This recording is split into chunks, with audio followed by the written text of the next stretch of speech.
सीकर से बड़ी खबर है। पिपराली इलाके में फायरिंग की खबर सामने आ रही है। कुख्यात गैंगस्टर राजू ठेठ पर फायरिंग की खबर है। जिले में नाकेबंदी कर दी गई। तो इस वक्त की एक बड़ी खबर आपको बता दें, पिपराली इलाके में फायरिंग हुई है। कुख्यात गैंगस्टर राजू ठेठ पर यह फायरिंग की गई है। जिले में इस खबर के सामने आने के बाद नाकेबंदी कर दी गई है पुलिस द्वारा। सीकर से इस वक्त की बड़ी खबर हम आपको बता दें, पिपराली इलाके में फायरिंग की खबर है। कुख्यात गैंगस्टर है राजू ठेठ, उसके ऊपर यहां पर फायरिंग हुई है। जिले में नाकेबंदी कर दी गई है। अशोक शेखावत हमारे सहयोगी ज्यादा जानकारी के साथ फोन लाइन पर जुड़ गए। अशोक, कब की ये घटना है जब फायरिंग हुई है, क्या अपडेट है इस पूरे मामले में?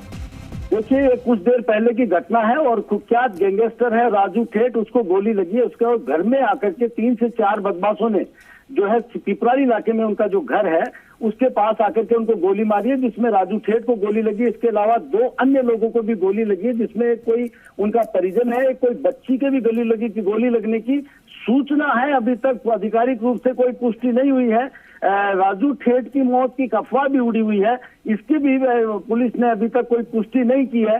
लेकिन कहीं ना कहीं बहुत बड़ी वारदात आज सीकर जिले में हुई है।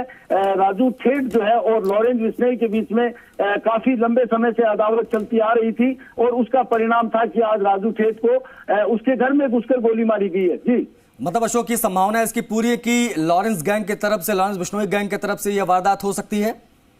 देखो, इसकी संभावनाएं जताई जा सकती है। अभी तक किसी ने इसकी जो है वो जिम्मेदारी नहीं ली है कि ये वारदात किसने अंजाम की है, किसने वारदात को अंजाम दिया है। फिलहाल पुलिस जो है भारी संख्या में वहां पे जो राजू ठेठ का घर है उसके आसपास मौजूद है। सीसीटीवी फुटेज खंगाले जा रहे हैं। जिले भर में नाकाबंदी करवा दी गई है और अपराधियों को जो पकड़ने के प्रयास किए जा रहे हैं।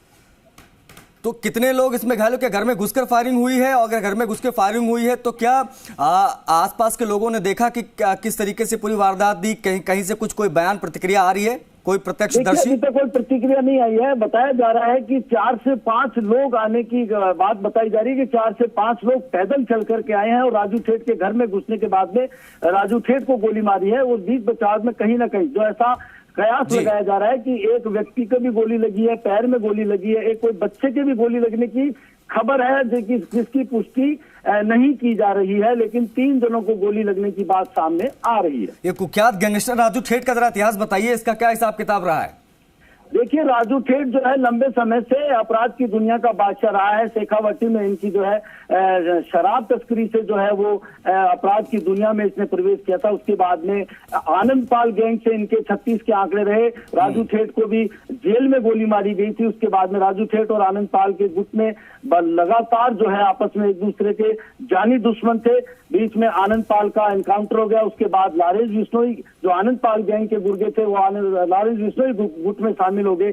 तभी से जो है दोनों गुटों के बीच में अब लॉरेंस बिश्नोई की गैंग के साथ में आनंदपाल के जो लोग थे वो जुड़ गए थे। उसके बाद से ये दोनों जो है गैंगस्टर है, इनके बीच में जो है आपस में रंजिश चल रही थी।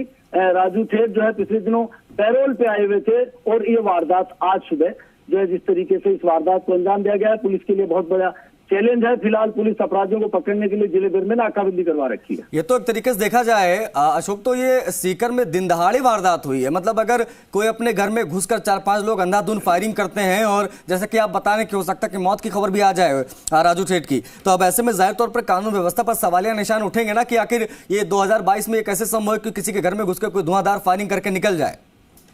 देखिए, शेखावटी अंचल में जो है अपराध की जो अगर बात करें तो शराब तस्करी से लेकर के ही ये जो अपराध के सबसे ज्यादा मामले हैं। उसके बाद से ये राजू ठेठ और कई इस तरीके की गैंग थी। सुभाष बराल गैंग में थे इनके। उसके बाद में आनंदपाल के साथ में चले गए। तो इन गैंग के बीच में धंधे और फिरौती वसूली की, जमीनों को लेकर के जो विवाद होते थे, इन्हीं चीजों को लेकर के आपस में रंजिश चलती रही थी और रंजिश का ये परिणाम था। एक यहाँ से गैंगस्टर जो है अनुराधा रही है जो आनंदपाल गैंग की सदस्य थी। इन सभी गैंगों के बीच में आपस में ये जो जमीनों के विवाद, फिरौती मामले के हैं, इसके अलावा जो शराब तस्करी के मामले थे, इन्हीं को लेकर के हमेशा रंजिश चलती रही है।